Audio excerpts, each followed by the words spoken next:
ఒక్కసారి కొమ్మూరి గోల్డ్ కి కాల్ చేయండి. తాకట్లో ఉన్న మీ బంగారాన్ని విడిపించి మార్కెట్ ప్రైస్ కి వాళ్ళు కొనుక్కుని మిగతా డబ్బులు మీకు ఇచ్చేస్తారు. హాయ్ హలో నమస్తే, నేను మీ కట్టగార్తి. మనతో ఉన్నారు ప్రముఖ సామాజిక రాజకీయ విశ్లేషకుడు చంద్ర శ్రీనివాస్ గారు. సార్, భారత్ మాతాకి జై. భారత్ మాతాకి జై. సార్, భారత్ పాక్ మధ్య యుద్ధ వాతావరణం ఏర్పడింది. 2-3 రోజుల పాటు యుద్ధం నడిచింది కూడా. అయితే దాని తర్వాత అకస్మాత్తుగా పాకిస్తాన్ ప్రాధాయపడటంతో యుద్ధం అంటే కాల్పుల విరమణకి 2 దేశాలు అంగీకరించాయి. ఈ కాల్పుల విరమణకి అంగీకరించడం మీద కొంతమంది మాత్రం పెదవిరుపు పిలుస్తూ ఉన్నారు. అంటే మంది పై చేయి అయినప్పుడు మనం ఎందుకు విరమణ చెయ్యాలి, పాకిస్తాన్ పీఓకి ఆక్యుపై చేసుకోవాల్సింది కదా, టెర్రరిస్టులను పట్టుకోవాల్సింది కదా, ఇలా రకరకాలుగా మాట్లాడే ప్రయత్నం చేస్తున్నారు. అంటే ఈ విషయాల మీద చాలా క్లియర్గా ఎక్స్ప్లెయిన్ చేయగలరా, ఎందుకు మనం ఆపామనేటువంటిది? డెఫినెట్గా సార్, ఒక భారతీయ పౌరుడిగా ఇవన్నీ తెలియని వాళ్ళకి, అవివేకంతో మాట్లాడే వాళ్ళకి, విమర్శ చేసే వాళ్ళకి మనం తెలియజేయాల్సిన అవసరం కార్తిక్ అయినా చంద్ర శ్రీనివాస్కైనా ఉంది. అవును, ఎందుకంటే దేశం గొప్పతనాన్ని మనం తెలియజేసుకోవాలి. కాబట్టి ఎందుకు ఆపరేషన్ సింధూర్ వచ్చింది, ఎవరు దీని వెనక కారణాలు ఏంటి, ఈ పరిస్థితి ఎందుకు వచ్చిందనేది తెలియజేయాల్సిన అవసరం ఉంది కదా మనకి. అంటే మనం ఏంటంటే ఇప్పుడు మనం ఎప్పుడు కూడా యుద్ధం కోరుకోలే. అవును, శాంతియుతంగానే ఉన్నాం. మన ఎక్కడైతే పహల్గామ్లో అమాయకులైన 26 మందిని పొట్టన పెట్టుకున్నారో, బట్టలు ఎప్పుదేసి మీరు హిందువుల ముస్లిం వాళ్ళ భార్యల ముందే అడిగి చంపేశారో, ఇది దారుణమైన విషయం కదా. అవును, మన సింధూరాన్ని చెరిపేసి ప్రయత్నం చేసినప్పుడు మన సింధూరు మన ఆడబిడ్డల మృదుట కుంకుమాన్ని తీసేశారు.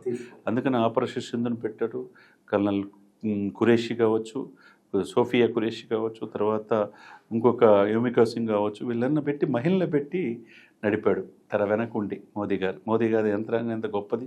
అందరూ ఈ విమర్శనవాదనాల్లో మూలాలు తెలుసుకొని మాట్లాడాలి. అంటే నిజానికి కూడా ఈ విమర్శ చేసే వాళ్ళకి చాలా క్లియర్ కట్గా తెలవాల్సింది ఏంటంటే, మన ఆపరేషన్ సింధూర్ ప్రకటించాలి తప్ప యుద్ధం ప్రకటించాల. యుద్ధం ఎందుకు చేయాల్సి వచ్చింది? పాకిస్తాన్ కాలుతో బట్టి బుద్ధి చెప్పాల్సి వచ్చింది. ఇక్కడ తెలుసుకోవాల్సింది, మనం టార్గెట్ ఉగ్రవాదం చేసాం తప్ప పాకిస్తాన్ సైన్యాన్ని సగటు పాకిస్తాన్ చేయలేదు. ఎక్కడ చేయలే. ఇప్పుడు మనం డైరెక్ట్గా ఇప్పుడు 22వ తారీఖు ఇన్సిడెంట్ జరిగింది సార్, ఏప్రిల్. మే 7న మనం పాకిస్తాన్ భూభాగంలో వెళ్ళి 9 ప్లేసుల్లో ఎవరికి ప్రాణ నష్టం అంటే ఉగ్రవాదులు మాత్రం 100 మంది లేపేశాం. అవును, అది లష్కర్ ఏ తోయిబా కావచ్చు, జైషే మహమ్మద్. అవును, చివరికి అంత్యక్రియలో మేము ఉగ్రవాదాన్ని పెంచి పోషించట్లేదని చెప్పిన వాళ్ళు అమెరికా సైన్యం, అదే పాకిస్తాన్ సైన్యం కూడా అధికార లాంఛనాలతో చేశారు. అవును, మరి ఉగ్రవాదానికి మీరు మద్దతు ఉన్నట్టే కదా. ఉగ్రవాదుల శవాల మీద పాకిస్తాన్ జెండా కప్పిన తర్వాత దారుణం కదండి. ఒకవైపు బలూచిస్తాన్ మనం చూసాం, ఆర్మీ, లిబరేషన్ ఆర్మీ, వాళ్ళు సపరేట్ దేశం కావాలని వాళ్ళు ఇదవుతున్నారు. వాళ్ళు ప్రకటించుకున్నారు లేటెస్ట్, వాళ్ళు అంతర్యుద్ధం. సరే, ఇక్కడ ఏంటంటే అండి, ఆ 9 ఎప్పుడైతే వాళ్ళు గందల మొత్తం కొట్టేసి వచ్చిన తర్వాత ఇక వాళ్ళు ఈ యొక్క టర్కీ ఇదితో తర్వాత డ్రోన్లతో మన మీద దాడి చేయాలని మన దేశంలో ఉన్న 16 పట్టణాల మీద టార్గెట్. ఎవరి మీద? అమాయకులైన స్కూల్ పిల్లలు ఇద్దరు చనిపోయారు జమ్మూలో, తర్వాత ఒక సైనికుడు చనిపోయాడు. మళ్ళీ ఇటువంటి 7 సైనికులు పట్టున పెట్టుకున్నారు. మనం ఎప్పుడైనా ఒక సైనికుడైనా పాకిస్తాన్ సైనికుడు చంపామా? అవును, యుద్ధం వచ్చిన తర్వాత మనం అటాక్లో బాగా చంపండొచ్చు. కానీ ఆపరేషన్ సింధూర్ స్టార్ట్ చేసిన తర్వాత మనం సైనిక స్థావరాన్ని టార్గెట్ చేసాం. వీళ్ళు రెచ్చగొడుతున్నారు కాబట్టి నిర్వీర్యం చేస్తే భయంతో పరుగులు ఎత్తారు పాకిస్తాన్లో.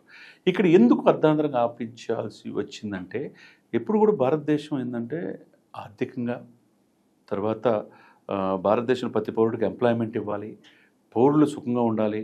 యుద్ధం మన విధానం కాదు, అనవసర దేశమైనా మన విధానం కాదు, ముందు ఎప్పుడు ప్రయోగించకూడదని ఆ రోజు సిటీబిటీలో కూడా మనం యుద్ధం మన విధానం అయ్యింటే ఏ రోజు పీఓకి సైనిక చర్య చేసేవాళ్ళు. కాబట్టి మన దేశంలో అంతర్భాగం చచ్చుకొని పోయి మన కాశ్మీర్ బిడ్డలు, మన పండిట్లు ఓచకోత గురైనా కానీ చూస్తూ ఉండిపోయారు కదా, వలసలు వెళ్ళిపోయారు కదా సార్ కాశ్మీర్లో.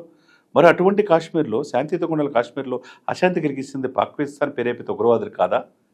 అదే సమయంలో అమాయకులైన 300 మంది చనిపోలేదా? 600 మంది అమరులు అయ్యారు సైనికులు. 6 ప్లస్ మామూలు 300 మంది అంటే 1000 మంది అమాయకులు ప్రజలు చనిపోయారండి ఈ పాకిస్తాన్ యొక్క దుర్మార్గం చర్యల వల్ల. 800 మంది క్షతగాతులు, కాళ్ళు చేతులు పోయిన వాళ్ళు ఉన్నారు. ఈ ప్రాణాలు కావా? ఎన్నాళ్ళు చూస్తూ సహనం అని చూస్తూ ఊరుకోవాలా? ట్రీట్మెంట్ ఇవ్వాలి కదా. ట్రీట్మెంట్ ఇచ్చేతలకి గుండెలు ఎదిలేరా, పరిగెత్తేశారు. సరే, పరిగెత్తిన తర్వాత ఏమైంది? ఎవరు ట్రంప్ ముందే ట్వీట్ చేశాడు, నేను ఇద్దరితో మాట్లాడిన ఆపానని చెప్పేసి. అదేంటి ట్రంప్ ట్వీట్ చేయవలసిన అవసరం ఏందని రాహుల్ గాంధీ గారు మిగతా వాళ్ళు ప్రశ్నిస్తున్నారు. ఆయన కొంత ఉత్సాహం ఎక్కువగా, ఎందుకంటే అన్నింటిలో నేనున్నాను, నేనేదో చేశానని. కేఏ పాల్ కూడా ఇక్కడ నేనే ఆపానంటాడు యుద్ధం. అది మరి కామెడీ. ఆయన ఏమో ట్రంప్ నేను ఆపాను, ఇద్దరితో మాట్లాడాను. మరి ఉపాధ్యక్షుడు వాన్స్ ఏంటి, మేము జోక్యం చేసుకోమని చెప్పి అన్నాడు కదా జెడి వాన్స్.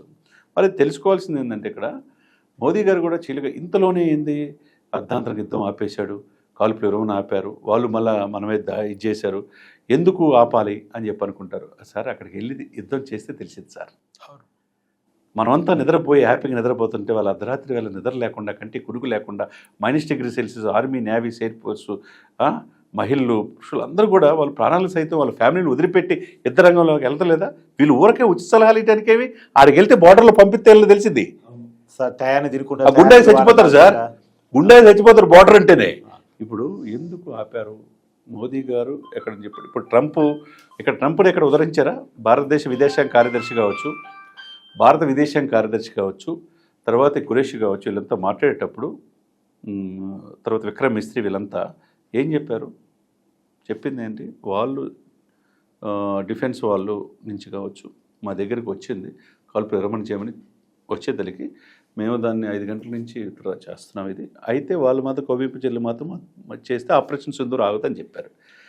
దీన్ని ఇది చేసుకోలేక చాలా క్లియర్గా చెప్పారు సార్ మన క్యాబినెట్. ఒక ఉగ్రదాడి జరిగినా లేదు పాకిస్తాన్ కవ్వింపుకి దిగినా మళ్ళీ యుద్ధమే ఉంటుంది. ఆపరేషన్ సింధూర్ అయితే ఆపము. ఆపరేషన్ సింధూర్ యొక్క కాన్సెప్ట్ ఏంటి? తీవ్రవాదులను పట్టుకోవడం. సార్ నిన్న క్లారిటీ మోదీ గారు ఏమిచ్చాడు?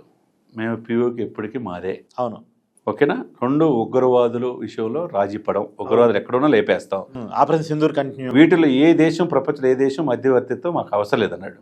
మధ్యవర్తి వహిస్తానని చెప్పి ట్రంప్ అంటున్నాడు, మాకు అవసరం లేదంటున్నాడు. అవునా కదా? కాశ్మీర్ అనేది చర్చ కాదు, కాశ్మీర్ చర్చ కాదు, కాశ్మీర్ భారతదేశందే. కాబట్టి మీరు ఒక తోట పేలిస్తే మీరు మిసైల్స్ పేల్చేసేయమంటున్నాడు. ఒక గోలీ, ఒక తోట కనుక వాళ్ళ నుంచి వస్తే మీరు మిసైల్తో లేపేసేయండి అన్నాడు. అంటే ఎంత పర్ఫెక్ట్గా ఉన్నారు సార్. త్రివిధ దళ అధిపతులను పిలిచారు, ఆర్మీ, నేవీ, ఎయిర్ ఫోర్స్ వాళ్ళతో. తర్వాత రాజ్నాథ్ సింగ్ వచ్చారు, అజిత్ దోవల్ వచ్చారు కదా.